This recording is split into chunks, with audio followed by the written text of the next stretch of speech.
Today we're going to go over roundhouse kicks for street fighting.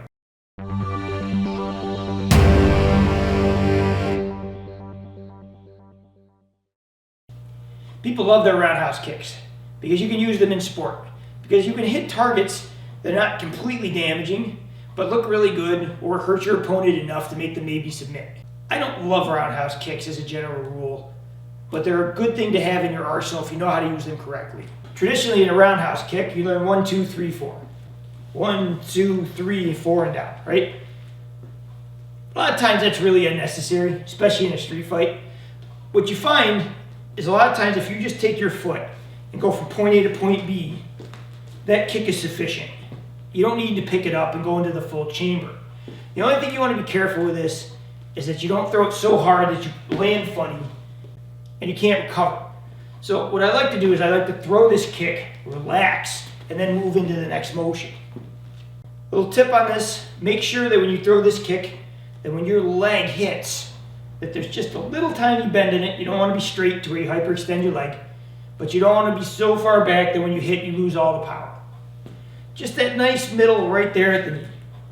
Another advanced tip for this, when you get really good at this kick, is also as you throw it, as you finish the kick, sometimes you rotate it. And what that does is two things. It puts pain into the muscle, but it also takes shock off the hit. We've all seen that video where the guy goes like this, kicks really hard, and his shin snaps and his leg wraps around his leg. It's kind of gross. But when you go like this, and you take that off, it takes the pressure off that shin. It's no different than if I throw a ridge hand, and I throw it, and at the end I drop my elbow because it takes pressure off the arm.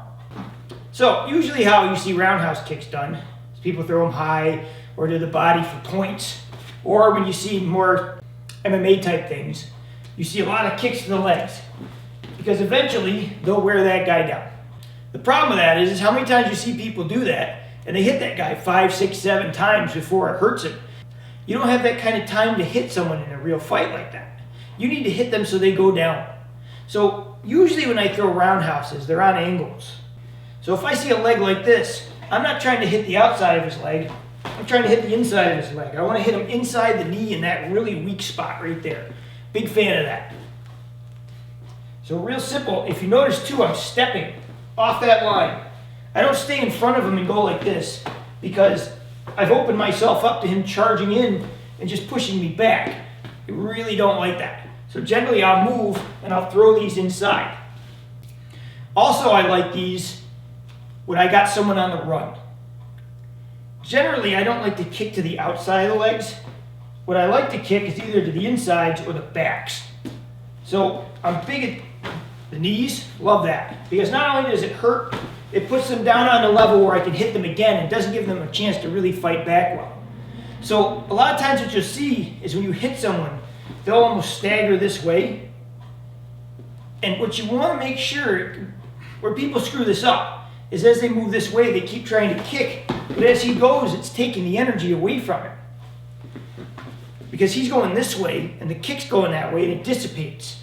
But if he's going this way, and I take him that way, so he's going this way, and I chop him, or I'm taking him that way, you know, you can see the energy go this way as he's trying to go this way, and it really throws him off balance.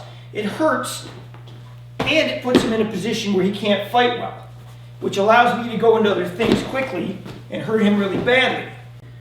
Also, if you want to throw this kick inside, more traditional, you go ball the foot with this.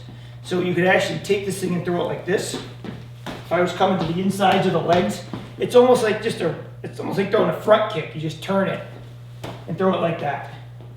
I generally don't like coming up to the body because once this guy smothers this, you know, there's a good chance I'm going to the ground.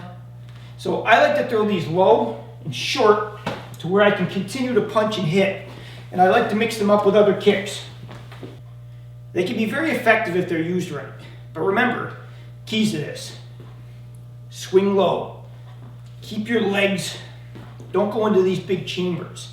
Hit them in targets that chop them down and put them off balance so you can keep hitting them. Don't throw them in a position to where you extend and fall down. Don't throw them in a way to where you injure yourself. Keep them simple as possible, and you'll have much better luck if you have to use them in a real fight. It's Bill Koenig for Straight Circle Martial Arts. Please like and subscribe. Thanks for watching. I will see you again next time.